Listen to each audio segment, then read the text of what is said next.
ڕۆژ باش بەخێر هاتی بۆوانەی بیرکاری پۆلی شەشەمی بنەڕەتی کتێبی بیرکاری بۆ هەمووان بەرجی یەکەم لاپەڕا 11 هەژمێرکردنی هزری بەکاربهێنە بۆ شیکارکردنی هەر یەک لە هاو کێشەکان. پرسیاری 12 ب کەم حەفت یەکسانە بە حەڤدە، واتە چ ژمارەك حەفتی لێ بڕوا حەڤدە دەمێنێتەوە؟ بێگومان ئاسانترین ڕێگا ئەوەیە کە ئەو حەڤدەیە کۆ بکەیەوە لەگەڵ ئەو حەفتەی کە کۆشی دەکەیەوە حەفت و حەڤدە دەکاتە 24 واتە ب یەکسانە بە 24. ئەوە بەکارمانهێنا هەژمێرکردنی هزری. ئێستا دەچینە لای پرسیاری ژمارە 13. 9 جاران م دەکاتە 81 واتە چ ژمارەك لەگەڵ 9 لێک بدەم دەبتە 81؟ بێگومان 9 جاران 9 دەبتە 81 واتە م دەکاتە 9 چونکە 9 لێرە 9 جارانی بکەین لەگەڵ 9 لەگەڵ ئەو مەئەیلا بین بیکەینە 9 وەڵامەکە دەبتە 81 واتە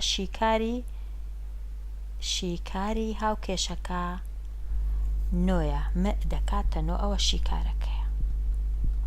ئەوەش تەواو بوو. پرسیاری 14 13 لەگەڵ م دەبتە 30. ئاسانترین ڕێگا بۆ دۆزینەوەی ئەو م چەندە؟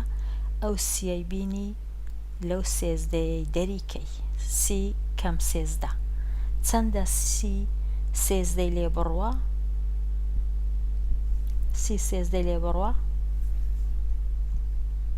17 واتە م دەکاتە 17 واتە ئەگە 13 و 17 کۆ بکەینەوە دەبی بکاتە 30. شیکارەکە چییە؟ دەنووسی لە خوارێ م پیتی م دەکاتە یەکسانە بە دەکاتە واتە یەکسانە بە 17. کوزانیت دەڵێ ئەو سیەم هینا 13 لێ کەم کرد ئەو جە دەکاتە 17. ئەوەش تەواو بوو. پرسیاری ژمارە 15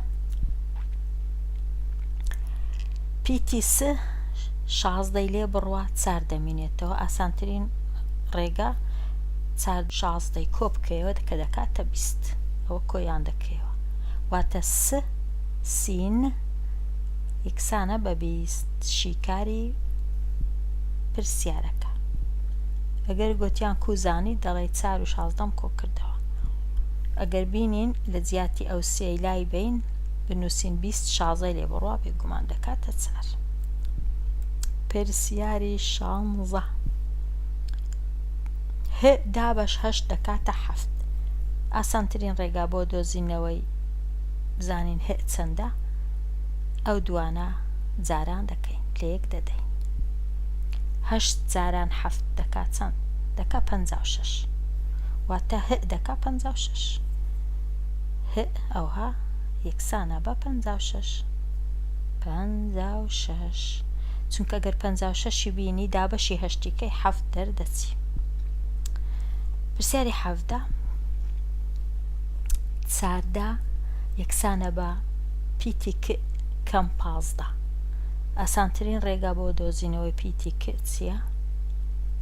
ئەو دوانە کۆ بکەیەوە 4 و 15 کۆ بکەیەوە کە 4 و 15 کۆ دەکەیەوە دەکاتە 29 واتە ک دەکاتە 29 کە یەکسانە بە 29 ئەوە شیکاری هزریمان کرد 29. پرسیاری 18 87 دەکاتە یەکسانە بە پیتی ن دابەشدا. ئاسانترین ڕێگا بۆ دۆزینەوەی پیتی ن چییە؟ ئەو دوانە لێک بدەی جارانیان بکەی. 87 جاران دەکاتە چەند؟ 807 واتە پیتی ن یەکسانە بە 870 چونکە ئەگەر 870 دابەشی 10 بکەین لێرە 87 دەردەچی. پرسیاری 19 12 جاران پیتی ف یەکسانە بە 240. ئاسانترین ڕێگا بۆ دۆزینەوەی پیتی ف چییە؟ ئەو 240ی دابەشی ئەو 12 بکەی. ئەگەر 240 دابەشی 12 بکەی ئاوا 240 دابەش 12 چەند دەردەچی؟ 20. کەواتە پیتی ف دەکاتە 20. ئەگەر 20 ئەوها دەنووسی ف یەکسانە بە 20. ئەگەر 12 بینی لێرە ئەو 12 جارانی 20 بکەی 240 دەردەچی. چینە لای پرسیاری ژمارە 20. پرسیاری ژمارە 20 پیتی ن دابە 6 دەکاتە 125. ئاسانترین ڕێگە بۆ دۆزینەوەی پیتی ن 6 جارانی 125 بکەی. پیتی ن دابە 6 دەکات 125. ئاسانترین ڕێگە گوتمان چ بوو؟ 6ەکەی بینین جاران و کەڕەتی 125 بکەین، بەڵام لەبەرەوەی بە هزریە بێ قەڵەم و بێ پێنووسە بێ پێنووس و بێ کاغەزە ئەمن بەو شێوەیەی جارانم کردیە. تەماشایەکی بکە. یەکەم جار ئەو 6ەی جارانی 100 دەکەم دەکاتە 600 لێرە دەنووسم 600. پاشان 6ەکەی جارانی 20 دەکەم دەکاتە 120 لێرە دەنووسم. پاشان 6ەکەی جارانی 5 دەکەم دەکاتە 30 لێرە دەنووسم. ئەو جا هەر سێکیان کۆ دەکەمەوە. 120 ئەگە کۆکەمەوە لەگەر 30 دەکات 150. 150 کۆکەمەوە لەگەر 600 دەکات 750. ئەوە ئاسانترین شێوەی هزریە بۆ دابەشکرد بۆ لێکدانی 6 جاران 125. ئێستا زانیمان کە پیتی ن یان شیکاری هاوکێشەکە دەکاتە 750 شیکارە بۆ هاوکێشەکە. بگەڕێمەوە لای پرسیارەکان. گەیشتمە پرسیاری 21. پرسیاری 21 12 کۆد 4 کۆد پیتی د ئەو جا دەکاتە 25. ئاسانترین ڕێگە ئەوەیە یەکەم جار ئەو 12 و 4 کۆ بکەینەوە کە دەکاتە 16. 16 ئەو جا کۆد دەکاتە 35. 25 ببورن دەکاتە 25. 25 پاشان هەتا بزانین د چەندە ئەو 25ەی کەم 16. بەڵام ئەمن لە جێشکە دروستم کردیە با بچینە وێندەرێ. 12 لەگەڵ 4 لەگەڵ مەبەستم کۆ دەکاتە 25. یەکەم جار 12 و 4ەکەم کۆ کردەوە کردیە 16 لێرە نووسیم. ئەوانی دیش وەکو خۆی هێنامە خوارێ. ئەو جا هەتا بتوانین پیتی د ببینینەوە ئەو 25ەی دەڵێن 25 16 لێ بڕوا دەکاتە 9 واتە پیتی د یەکسانە بە 9 شیکارە بۆ هاوکێشەکە. 3 جاران 4 یەکسانە بە پیتی ک کەم 8. پێشی هەموو شتێک 3 جاران 4ەکەی لێک دەدەین دەکاتە 12. ئاسانی دەکەین ئەو جا دەکاتە ک کەم 8 هەشتی لێ بڕوە. ئاسانترین ڕێگە ئەوەیە کە 12 و 8ەکەی کۆ بکەینەوە. با بزانین کو لێرە ئەمن 12 3 جاران 4 کردیە 12 لێرە نووسیم. ئەو جا پیتی کە وەکو خۆی و 8ەکەشم وەکو خۆی نووسی. پاشان هەتا پیتی کە ببینمەوە ئەو 12ی دەبی کۆ بکەمەوە لەگەڵ ئەو 8ەی کە کۆم کردو دەکا 20 واتە پیتی کە دەکاتە 20 یەکسانە بە 20. چونکە گەر 20 لێرە دانێم 8 لێ بڕوا 12 دەمێنێتەوە ڕاستە.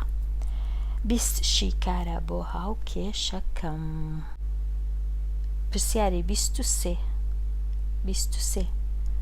ف پیتی ف کۆ 4 دەکاتە 32 کەم 12 پێش هەموو شتێک دەبی 32 12 لێ بڕوا چەندە دەبی بینوسم لەو خوارەوەی 32 12 لێ بڕوا دەکاتە 20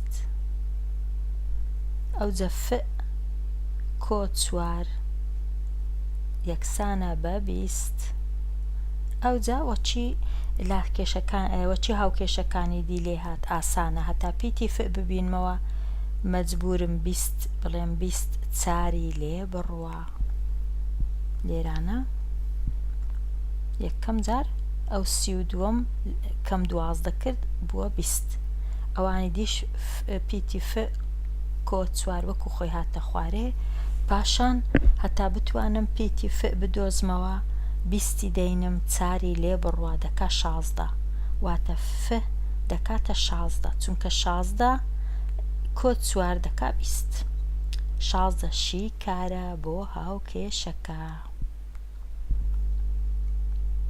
ئێستا تەواو بووین لێرە لە هزری و لە ئەژمێرکردنی هزری تەواو بووین. زۆر ئاسان نییە ئەژمێرکردنی هزری. ئێستا چووینە لای چێندەر گەیشتینە ڕاهێنانی 24 شیکاری پرسیارەکان.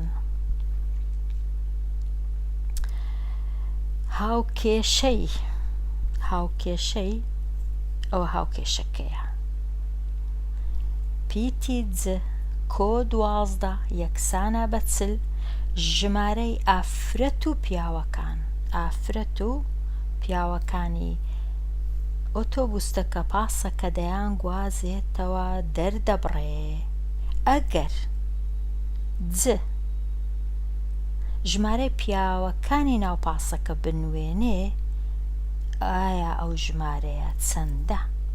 واتە ئەو هاوکێشەی شیکار بکە ج ژمارەی پیاوەکانی ناو پاسەکەیە. با بچین بزانین چۆنی. ج کۆ 12 دەکات 40 واتە ژنەکان و پیاوەکان بەیەکەوە ژمارەیان 40 کەسە.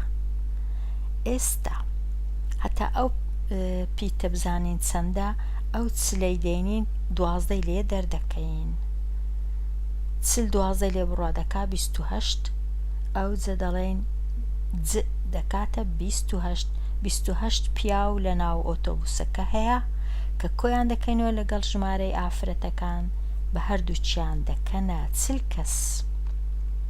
واتە شیکاری هاوکێشەکە 28.